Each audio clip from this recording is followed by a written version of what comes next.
En la cuarta parte de la serie Vote 2024 Table Talk, una producción de Marquette University, Milwaukee PBS y Adelante, hablamos del tema inmigración.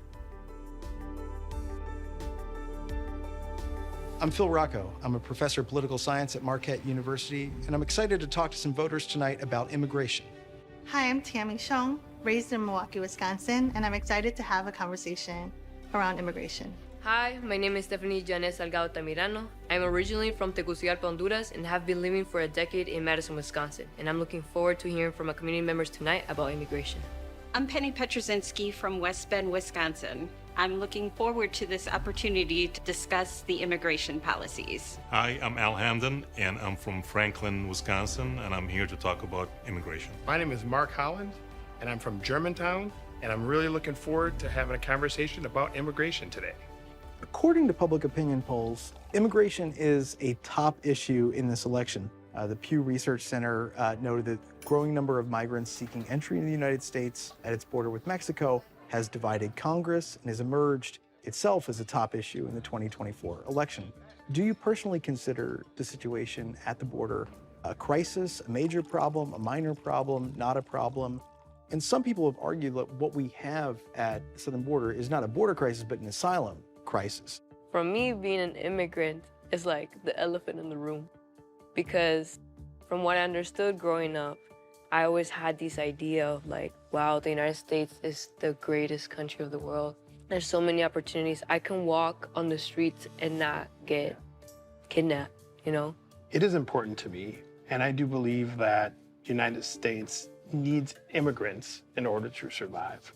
I feel like the politics sometimes demonize immigration more than it should. I mean, I think 95% of immigrants are hardworking people. Maybe you do have, few, bad apples, but every society has bad apples. It's not relevant to, immigration, migrants, or natives. It's not just what's happening on the southern border. Children of refugees, like we have, thousands of, Southeast Asians that are being deported that nobody really knows about. And these are children that came here as children, like the refugee kids, to experience that and to face that, and through no fault of their own, having to be facing deportation to be sent to a country that they didn't even grow up in. I think everyone wants peace and wants freedom for their own community to be safe, to walk around, and to not feel like if you are a target or if you are seen as an alien, what can that look like for you if the world politics becomes sour? Like, can you just imagine for immigrants that came from the Middle East during 9/11, being from those places and then carrying that identity with you was so dangerous, or Asian folks during the pandemic, that was so dangerous because you were seen as foreign. I believe that it is a crisis because people are coming and we need to protect our citizens. We need to protect the people of America. And there's a lot of people that are coming in that don't have that agenda, that they're here to sell their drugs, they're here to traffic people. And I believe that we need to keep our Americans safe. We need to monitor and vet the people that are coming in. You just can't open the border and say, come on in. You need to have a program, a system. I've never, I guess I'm not in the spaces and I don't hear the conversations of people saying, oh, these people that are coming over are like traffickers and bringing in drugs. I think the more the spaces that I'm in are like sheer desperation, right? What are people experiencing in their home country? Why have they made that trek here? Yeah, and I can't help but see my own humanity in that and say, like, this is horrible and we need to figure out like a process. But at the same time, we need to like treat people with like kindly and with respect and holistically, because it's not okay how we're treating families that are arriving here on the border. I see the border and border, right? Man-made borders that we created. And I see my cousins, I see brothers, I see sisters, I see aunts, I see family, I see fathers. How can I tell myself that I deserve to be here over them just because my parents had the privilege to pay through the process just because I'm now a naturalized citizen, just because I was able to make it out and not them. And all this emotional vulnerability that I think I'm showing and feeling safe to do is because it affects me. It affects my communities who are from mixed status family. It affects the people who are working in restaurants, maybe even the people who picked up our food and we had dinner tonight. It's all those people who I see are hardworking people. In the previous jobs I had, I was a community organizer for the Latinx community. I've been a youth counselor for youth, and the trauma that they just bring is so heavy that for them it's survival at this point. The idea of separation of families is beyond the not okay, because we also realize how this separation of families have been done in so many different communities. I was reading a book about Clint Smith, about how the word is passed, and he was showcasing at one point the similarities between slavery in the United States and the same oppression tactics that is used today, on how they were separating families who were brought in from multiple communities in Africa to then here, and they were separating them by selling them a human being, and then now here, separating them, telling who is the criminal, who is going back. Like you mentioned, it's unfortunately very polarized, but we really have to connect on our humanity, that even if that person looks different from you.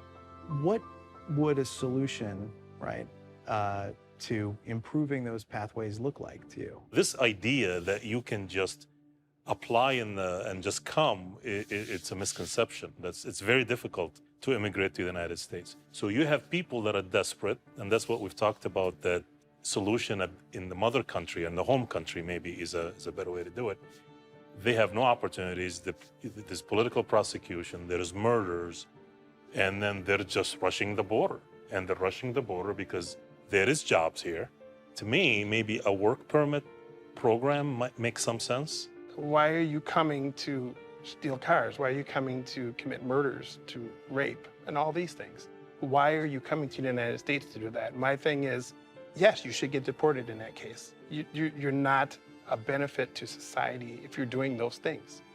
Granted, it's not everybody. It's the majority of people aren't doing that, right?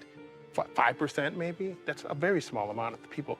But when you invite masses amount of people and you don't do the vetting, but if you don't do vetting, you're gonna get more that do that.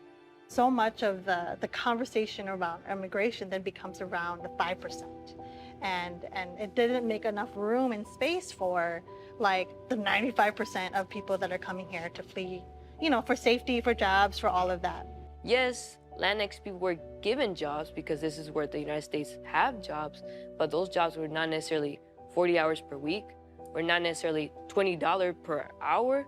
We're not salary jobs. We're not jobs with benefits. And we're also many, many times subjects of abuse, discrimination, racism, and then also stolen wages. If you made all that track to have money to then afford with your family to bring them here for yourself or bring money back home, and your wage is being stolen, but then you don't think you have rights because you're maybe be undocumented, it's a sad reality that we have to confront the why. Technically, immigrants are not qualified for social programs. I mean, you gotta be a US citizen, or you gotta be a green card holder. Otherwise, you're not gonna get social programs, you know. Now, if you get sick and you go to the hospital, they gotta treat you. But as a general rule, and you guys can correct me on this, you can't go apply for like food stamps. You can't go apply for unemployment benefits if you have legal work. You just can't do it, you know. So. And you still pay taxes. And you still pay taxes. I have a question. Yeah. What does everybody think? Do we need a wall? I think we need to govern and know who's coming in, and it should be channeled the right way. So in some ways, I think, yeah, a wall would be good. But then in some cases, I think it's not very inviting, right? It's like saying, stay out. I don't think we need a wall. I think with a wall or not, people are still gonna come in. My hope for the future of American politics is? I'd say civility. United. That people really see each other's humanity. Bipartisanship. Equitably.